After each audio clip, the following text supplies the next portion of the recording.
तीन प्रकार से, चार प्रकार से मैं मुख्यतः सैन्य तौर पर, राजनीतिक तौर पर, आर्थिक तौर पर, सांस्कृतिक तौर पर पूरी दुनिया पे अपने वर्चस्व को साध रखा है। तो इन तीन उदाहरणों के माध्यम से आप इन्हीं तीन वर्चस्वों के तरीके को समझते हैं।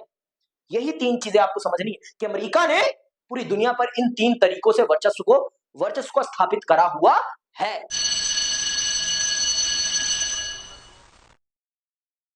समझने के लिए पहले आपके सामने तीन उदाहरण प्रस्तुत किए जाएंगे। उन तीन उदाहरणों के माध्यम से आप समझ जाएंगे कि अमेरिका के वर्चस्व के क्या तरीके हैं।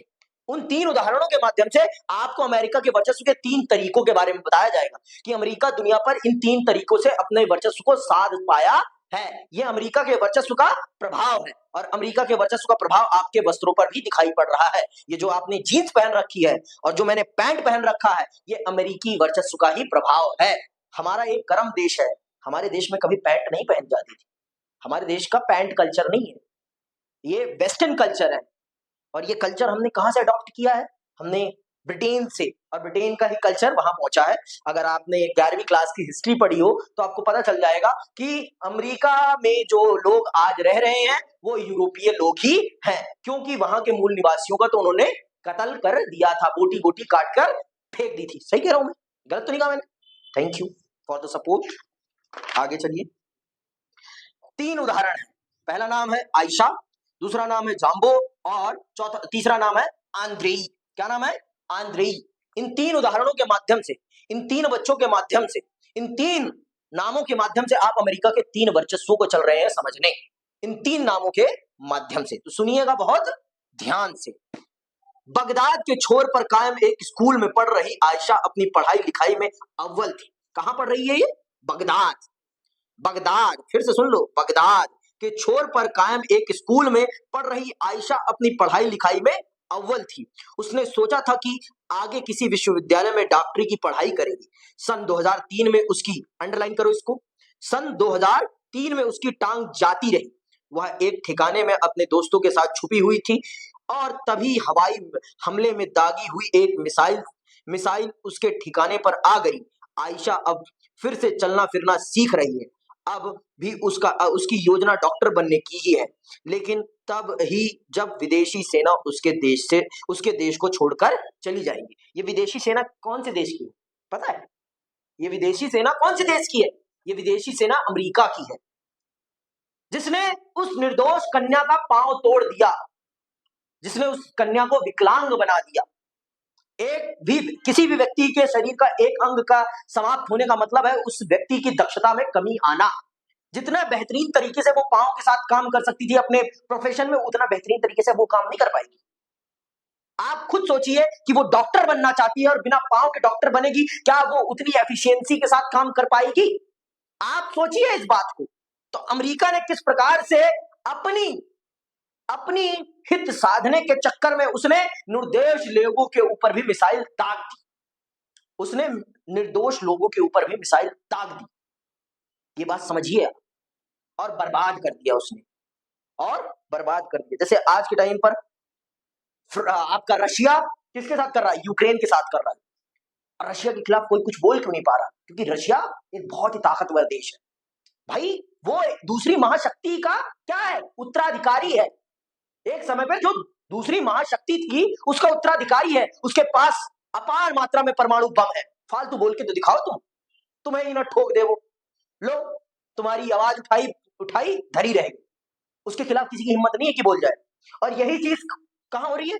इजराइल और हमास के बीच में भी, फिलिस्तीन और हमास के बीच में। कोई भी हमास से इजराइल के खिलाफ बोलने की ताकत नहीं कर पा रहा। क्यों नहीं कर पा रहा? क्योंकि इजराइल के पास जितने आधुनिक वेपन है ना दुनिया में, उतने अच्छे आधुनिक वेपन बहुत ही कम देशों के पास है। और उसके ऊपर अमेरिका का हाथ है। किसके ऊपर? इजराइल के ऊपर। और यहूदी लोग शिक्षा के क्षेत्र में बहुत ही उन्नत है और आधी अमेरिकी बड़ी बड़ी कंपनियों के मालिक यहूदी लोग हैं। आधी अमेरिकी बड़ी बड़ी कंपनियों के मालिक यहूदी लोग हैं। ये बात जानिए आप। और आपका इजराइल अकेला देश है जो यहूदियों का देश है। इजराइल अकेला देश है जो यहूदियों का देश है। अमेरिका चाह कर भी इजराइल के खिलाफ नहीं जा सकता। पूछो क्यों? क्योंकि उसकी टॉप कंपनियों का मालिक कौन है?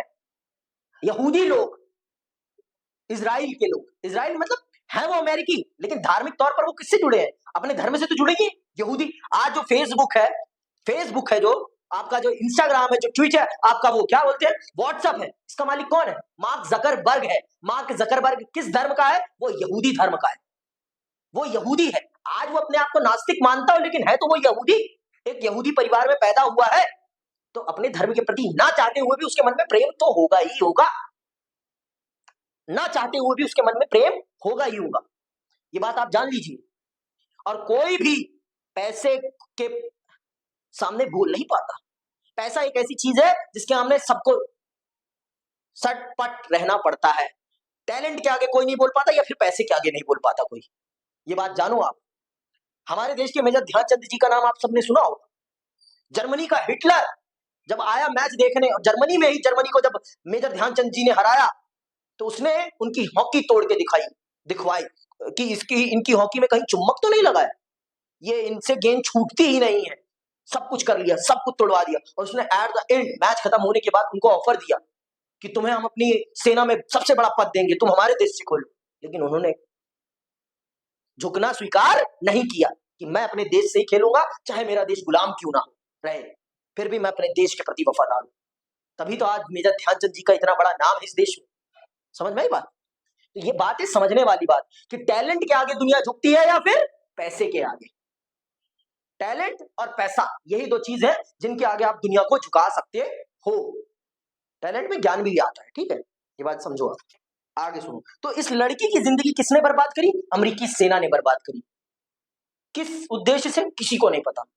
बस ये कहीं भी हमला कर देते हैं, कह देते हैं यहाँ आतंकवादी है, इसलिए बगदाद पे हमला करने का यही इनका रीजन है। अब इस लड़की की तो जिंदगी बर्बाद हो गई।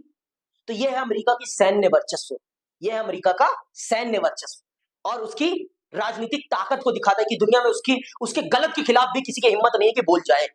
किसी में भी हिम्मत नहीं है कि कोई बोल जाए। वो गलत भी करता है ना, तब भी किसी की हिम्मत नहीं है। जो यूएन बहुत बड़ा अपने आप को ताकतवर सूरमा समझता है ना, ये यूनाइटेड नेशन, आप पढ़ोगे इसके बारे में, जब यूनाइटेड नेशन के बाद संयुक्त राष्ट्र संघ, इसकी औकात नहीं है कि अमेरिका के खिलाफ कुछ बोलते, इसकी औकात नहीं है। इसीलिए इस चैप्टर को पढ़ाना आपके लिए बहुत जरूरी है, पढ़ना बहुत जरूरी है, क्योंकि आप तब तक नहीं समझ पाओगे कि वो अमेरिका के खिलाफ क्यों नहीं बोलता, क्योंकि अमेरिका उसके मुंह में सबसे ज्यादा पैसा ठोकता है, और वो अमेरिका में ही उसका हेडक्वार्टर, सब कुछ अमेरिका में ही, और अमेरिकी लोग ही उसके कार्यपालिका के सदस्य हैं। समझ में आई बात? कंप्लीटली कंट्रोल यूएन पे किसका है? यूएसए का है। यूएसए उसका सबसे ज्यादा फंड देने वाला सदस्य है, सबसे ज्यादा पैसा देने वाला। तो पैसे के आगे कौन किस बोल पाएगा? तो ये गलत भी करता है ना, तब भी कोई कुछ नहीं बोलता।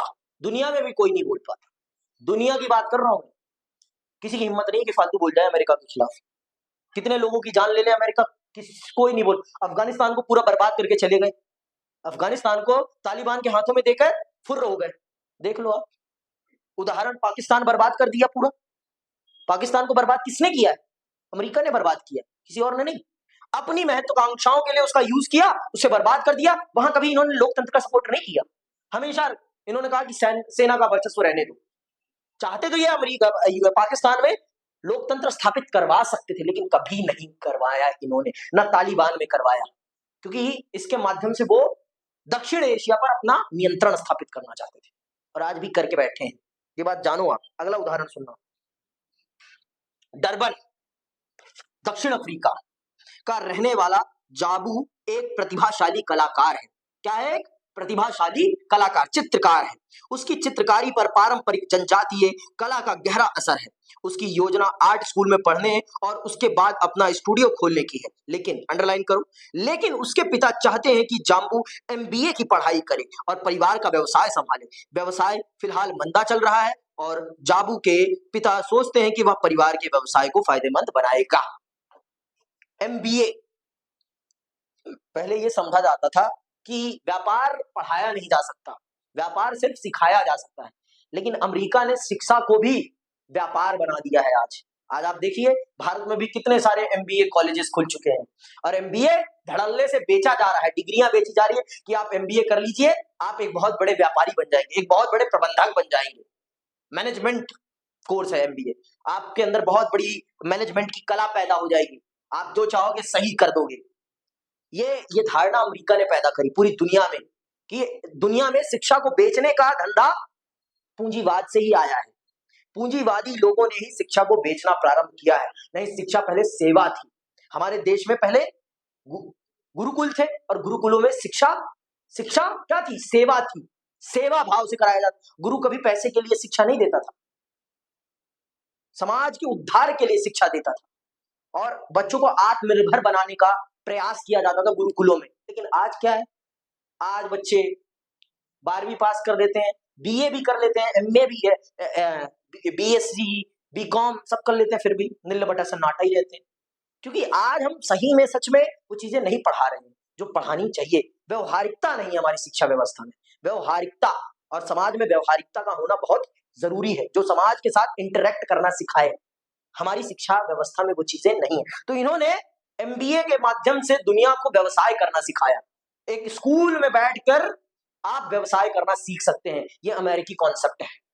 पहले तो ये समझा जाता था कि इंसान गल्ले पर बैठकर ही व्यवसाय सीख सकता है, दुकान पर ही जाकर व्यवसाय सीख सकता है। लेकिन इन्होंने कहा कि हम स्कूल में, कॉलेज में आपको व्यवसाय करना सिखाएंगे, आप आइए। और इन्होंने व्यवसाय की पढ़ाई को ही व्यवसाय बना दिया है आज। ये देखिए आप, ये है अमेरिका का आर्थिक मॉडल। इस तरीके से अमेरिका पूरी दुनिया को आर्थिक तौर पर कचोट रहा है, दीमक की तरह चूस रहा है, खटमल की तरह चूस रहा है पूरी दुनिया को। समझ रहे हो आप? आर्थिक तौर पर वो पूरी दुनिया को कंगाल बना रहा है। सबसे ज्यादा पैसा वो कमा रहा है। आज देखिए आप, बड़ी बड़ी कंपनियां उसी की हैं। गूगल गूगल बहुत बड़ी बड़ी कंपनियां उसी की हैं। पूरी दुनिया पर प्रभुत्व है इनका। पूरी दुनिया पर प्रभुत्व, पूरी दुनिया का डाटा लेकर बैठे हुए हैं ये लोग। जब चाहे, जिसको चाहे, हमें चाहे, जब चाहे, जहां चाहे वहां मार सकते हैं ये। क्योंकि हमारे पास हमारा फोन है और हमारा फोन हमारी सारी डिटेल इन तक पहुंचा देता है। समझ में आई बात? तो आप समझिए, अमेरिका इस प्रकार से पूरी दुनिया को अपने अधीन करे बैठा है। आगे सुनिएगा अगला उदाहरण। युवा आंद्रेई पार्थ ऑस्ट्रेलिया में रहता है। उसके माँ बाप बतौर अप्रवासी रूस से आए थे। चर्च जाते वक्त जब वह नीली जीन्स पहन लेता है तो उसकी माँ आपे से बाहर हो जाती हैं। वह चाहती है कि आंद्रेई चर्च में सभ्य शालीन दिखाई पड़े। आंद्रेई, अंडरलाइन करो, आंद्रेई अपनी माँ को बताता है कि जीन्स कूल है और जीन्स पहनकर उसे आजादी का एहसास होता है। ये जो भाव है, ये जो विचार है, ये किसने पैदा करा कि जीन्स कूल है? अमेरिका ने अपने विज्ञापनों के माध्यम से, अपनी सिनेमा के माध्यम से, कि आप अगर जीन्स पहन रहे हैं तो आप कूल हैं, आप अगर जीन्स नहीं पहन रहे आप रूढ़िवादी हैं। हमारे देश में भी तो यही था ना। हमारे देश में भी हम देखो, पुरुषों के साथ भी यही था, महिलाओं के साथ भी यही था कि जब तक महिलाओं को जीन्स नहीं पहनते, चोरी छुपे वो पहनती थी। लेकिन जिस दिन से, अब देखिए आप, अब कोई मना नहीं करता, किसी को कुछ नहीं मना करता, पहनो भाई। जितना मना करेंगे आप जिस चीज के लिए ना, लोग अदबदा कर वो काम जरूर करेंगे। जहां लिखा होगा कि यहाँ पेशाब करना मना है, वहां जरूर पेशाब करी जाएगी। जहां मना होगा कि यहाँ थूकना मना है, वहां जरूर थूका जाएगा। ये बात समझो आप। इंसान को जिस काम को करने से आप मना करेंगे ना, इंसान उस काम को अदबदा कर करेगा, अदबदा कर। इससे बढ़िया है करने दो। तो यहां पर ये जो कूल जीन्स का कूल का टैग मिला, ये कूल का टैग कैसे मिल पाया? अमेरिका ने उसे इतना विज्ञापन और उसको आपके किससे जोड़ दिया? आजादी के साथ। और इंसान सबसे ज्यादा प्यार अगर किसी चीज से करता है तो वो अपनी आजादी से। और जब आप रोक लगाते हैं ना कि ये नहीं पहनना, तो आप उस पर, उसकी किस चीज पर प्रतिबंध लगा रहे हैं? उसकी आजादी पर, उसकी सोच पर। और जब इंसान को ये फील होता है कि उसकी सोच पर प्रतिबंध लगाया जा रहा है ना, तो वो उसका क्या करता है? विरोध करता है। तो कैसे मना करेंगे? तो हम तो जानबूझ के पहनेंगे, अब मना करके दिखाओ। तो ये चीज अमेरिका ने उसे आजादी से जोड़ दिया और उसे आजादी से जोड़कर क्या कमाया? दबा के मुनाफा। और आज पूरी दुनिया उसका ट्रेंड फॉलो करती है। आज वो जो कपड़े लॉन्च करता है, जो म्यूजिक लॉन्च करता है, पूरी दुनिया सुनता है। आज उसका मैकडॉनल्ड्स पूरी दुनिया पर राज कर रहा है, उसका कोक पूरी दुनिया पर राज कर रहा है, उसका डोमिनोज पूरी दुनिया पर राज कर रहा है, उसका पिज्जा हट पूरी दुनिया पर राज कर रहा है। और रेवेन्यू कमा के कहां दे रहा है? वो अमेरिका को दे रहा है ना। ये जो प्रॉफिट कमा रहे हैं, जो लाभ कमा रहे हैं, वो कहां जा रहा है? अमेरिका जा रहा है। हमें नहीं मिल रहा, हमें नहीं मिल रहा। ये बात आप समझिए, ये बात आप समझिए, इस बात को समझना आपके। तो इस तरीके से अमेरिका ने 4 प्रकार से, मैं मुख्यतः सैन्य तौर पर, राजनीतिक तौर पर, आर्थिक तौर पर, सांस्कृतिक तौर पर पूरी दुनिया पे अपने वर्चस्व को साध रखा है। तो इन 3 उदाहरणों के माध्यम से आप इन्हीं 3 वर्चस्वों के तरीके को समझते हैं। यही 3 चीजें आपको समझनी है कि अमेरिका ने पूरी दुनिया पर इन 3 तरीकों से वर्चस्व को स्थापित करा हुआ है। ये 3 तरीके हैं जो वर्चस्व साधते हैं। इसीलिए अमेरिका के पास बेहिसाब पैसा है, बेहिसाब। अमेरिका के पास दुनिया का 20% या 25% पैसा अकेले अमेरिका के पास है।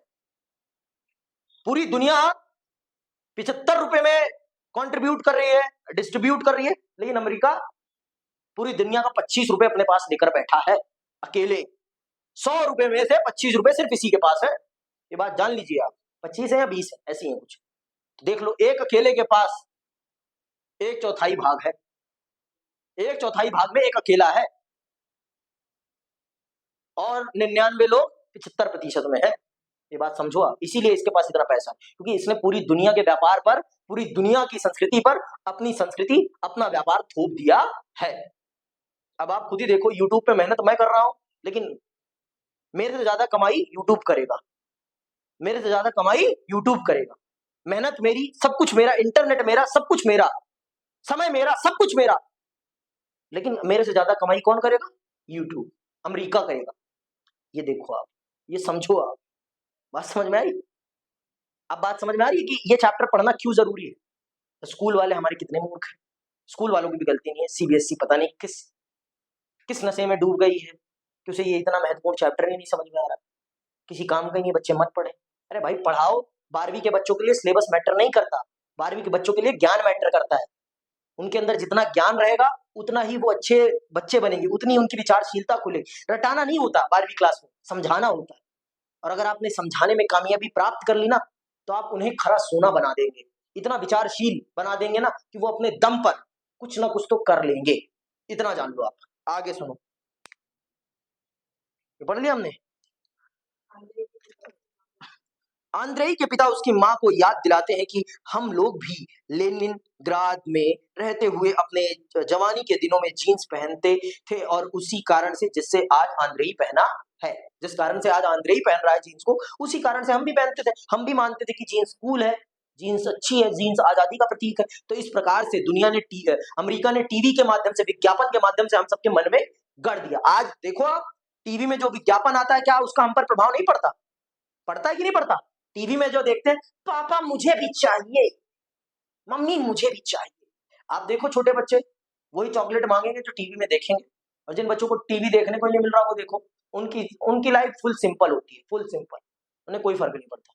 इसीलिए शुरू में कहा जाता है कि बच्चों को टीवी से दूर रखा जाए, टीवी से दूर रखा जाए, उनको किताबों के पास ले जाया जाए, क्योंकि जैसा जो परिवेश होगा हमारा, वैसे ही हमारा वेश होगा। अगर हम जैसे रहेंगे वैसे ही बनेंगे। हमारे आसपास के लोग अगर एक नंबर के धूर्त, चोर, घमंडी, गालीबाज है, तो हम भी गालीबाज, धूर्त, चोर ही बनेंगे।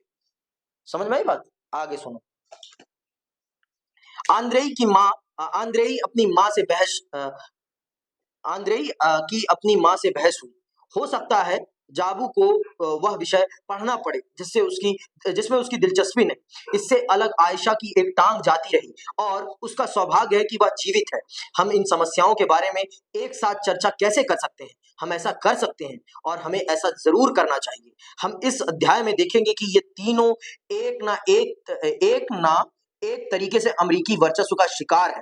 आयशा, जाम्बू और आंद्रेई की चर्चा पर हम फिर लौटेंगे, लेकिन पहले इस बात को समझें कि अमेरिकी वर्चस्व की शुरुआत कैसे हुई और आज यह विश्व में कैसे असरमंद है। हम अपनी चर्चा में संयुक्त राज्य अमेरिका की जगह ज्यादा लोकप्रिय शब्द अमेरिका का इस्तेमाल करेंगे। इसके नाम में ही इसका वर्चस्व है। नाम इसका वास्तविक रूप में क्या है? संयुक्त राज्य अमेरिका, लेकिन हम ज्यादा लोकप्रिय शब्द अमेरिका का इस्तेमाल करेंगे। तो यहीं से पता चल जाता है कि इसका वर्चस्व है। और इसका वर्चस्व उसी दिन स्टार्ट हो गया था जिस दिन इसने हिरोशिमा और नागासाकी पर परमाणु बम गिराया था, 1945 में। 6 अगस्त और 9 अगस्त को लिटिल बम, क्या नाम है, फैट मैन और लिटिल बॉय और फैट मैन, जब उसने गिराया था, तभी से उसके वर्चस्व की गाथा प्रारंभ हो गई, तभी से वो वर्चस्वशाली बन गया। समझ में आई बात? तब उसका एक कॉम्पिटिटर था। वर्चस्व तो उसी दिन से स्टार्ट हो गया, लेकिन उसका एक कॉम्पिटिटर आ गया, और उसके कॉम्पिटिटर का खत्म होना, उसके एक छत्र वर्चस्व का प्रारंभ होना। एक छत्र, पहले भी उसका वर्चस्व था, लेकिन तब उसका एक और कॉम्पिटिटर था। वर्चस्व में साझेदारी थी, लेकिन अब वर्चस्व एक छत्र हो गया कि अब कोई और नहीं, सिर्फ मैं माने मैं, और मेरे अलावा कोई नहीं। समझ में आई बात? तो ये फर्क आया। इसके नाम में ही इसका वर्चस्व हमें दिखाई पड़ता है। वास्तविक तौर पर इसका नाम संयुक्त राज्य अमेरिका है, परंतु ये फेमस किस नाम से है? अमेरिका, जो कि 2 कॉन्टिनेंट्स का नाम है, ना कि इसका। तो इसके नाम में ही इसके वर्चस्व का प्रभाव दिखाई पड़ता है हमें। समझ में आई बात? आगे सुनो, कहां गए? लेकिन यहां याद रखना उपयोगी होगा कि अमेरिका शब्द से उत्तरी अमेरिका और दक्षिणी अमेरिका नामक 2 महाद्वीपों का अर्थ ध्वनित होता है। संयुक्त राज्य अमेरिका मात्र के लिए अमेरिका शब्द का प्रयोग खुद में उस वर्चस्व का प्रतीक है जिसे हम इस अध्याय में समझने की कोशिश करेंगे। तो यही बात मैंने आपको बता दी। तो इसके नाम में ही इसके वर्चस्व का प्रभाव दिखाई पड़ता है। आज हम सिर्फ इतना ही करेंगे, आगे हम और समझेंगे। ठीक है, तो इसको समझना हम सबके लिए बहुत जरूरी है। एक एक कड़ी को समझना हम सबके लिए बहुत जरूरी है, क्योंकि अगर हम इसको नहीं समझेंगे ना, तो हम भारत की क्या, विश्व की राजनीति को भी नहीं समझ। भारत पर भी इसका प्रभाव है, सब पर इसका प्रभाव है। हमसे पूछा जाए दुनिया में सबसे अच्छा देश कौन सा, तो हमारे मुंह से भी फट दे क्या निकलता है? America, America. तो ये क्या है? उसका प्रभाव है हम पर, क्योंकि उसने हमारा पूरा परिवेश अपने अनुसार बना लिया है। हमारे फोन पर किसका डोमिनेशन है? अमेरिका का है। हम अपने फोन पे जो भी देख रहे हैं वो किसका देख रहे हैं? अमेरिका का देख रहे हैं। समझ में आई बात? हम पर पूरा का पूरा डोमिनेशन ही अमेरिका का है। खा भी अमेरिका रहे हैं, पहन भी अमेरिका रहे हैं। ये बात समझिए आप, पूरा का पूरा एक छत्र है अमेरिका का राज यहाँ पर। ये बात समझने वाली है। तो अब अगली क्लास में हम और विस्तार से इस चीज को समझेंगे। आज के लिए बस इतना ही। जय हिंद, जय भारत।